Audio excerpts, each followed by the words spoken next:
ప్రభునందు ప్రియులారా, ప్రభు దగ్గరికి వచ్చిన మనందరం కూడా ఏమి నేర్చుకోవాలి అంటే, ప్రభువును చూసిన మనం వినయాన్ని నేర్చుకోవాలి, దీన మనసు నేర్చుకోవాలి. యేసు ప్రభు జీవితాన్ని మీరు పరిశీలన చేయండి. ఆయన ఎంత దీన మనస్కుడిగా బ్రతికాడు ఆయన. అది యేసుక్రీస్తు ప్రభు జీవితంలో మొదటి నుండి మనం చూస్తూనే ఉన్నాం. Can you imagine?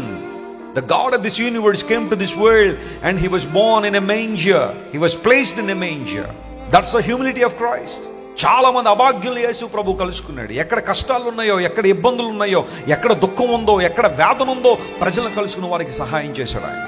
వాళ్ళందరికీ సహాయం చేయడంలో యేసయ్య దీన మనసు కలిగి ఉన్నాడు. ఎవరైనా సరే స్నేహం చేయాలి అనుకుంటే తమకున్న ఎక్కువ స్థాయి ఉన్న వాళ్ళతో స్నేహం చేయాలనుకుంటారు, తక్కువ స్థాయితో ఉన్న వాళ్ళని స్నేహం చేయాలనుకుంటారు. చెప్పండి, యూజువల్గా ఎక్కువ స్థాయిలో ఉన్న వారు స్నేహం చేయాలని చాలా మంది ఆశపడతారు కదా. కానీ యేసు ప్రభు జీవితాన్ని మీరు ఆలోచించేయండి. ఆయన దేవుడైనప్పటికీ కూడా ఆయన సామాన్యమైన ప్రజలతో ఏం చేశాడు? ఆయన స్నేహం చేశాడు. అందరూ బట్టి ఆయనకు టైటిల్ కూడా ఇచ్చారు, ఆయన పాపుల స్నేహితుడని పిలిచారు. ఎక్కడైతే కష్టం ఉందో,